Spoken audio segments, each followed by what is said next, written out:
Hello, traders. FX Pip Collector here. Today is Thursday, May 15th, and this is my analysis for the Kiwi US dollar.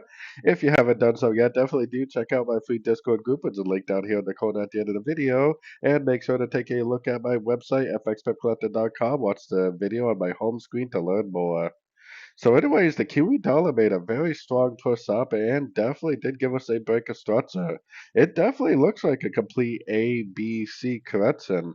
If it is a complete ABC correction, this move down will make a higher low and it will continue up, possibly like a wave one, wave two, and wave three.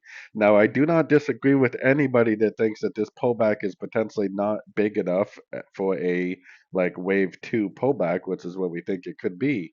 So this could possibly turn into a much more complex pattern like an ABCDE or like a WXYXZ and possibly push down to a much lower Fibonacci level before it continues the higher time frame uptrend.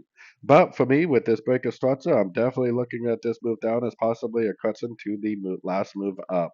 So taking it down to the 1 hour time frame. So on the 1 hour time frame, we got our Fibonacci retracement on the last impulsive move up. If this move down really is a correction to that move up, then it will likely go to like the 78%.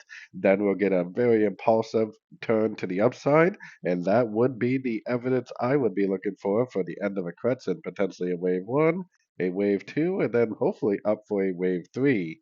Like I said, we do have to be a little bit careful just in case it does turn into like a much more complex pattern on the 4 hour daily time frame. But as of right now, with this break of structure, I'm definitely looking at this move down as possibly a pullback to the last move up. So anyways, don't forget to like and subscribe. And as always, thank you for watching and happy trading.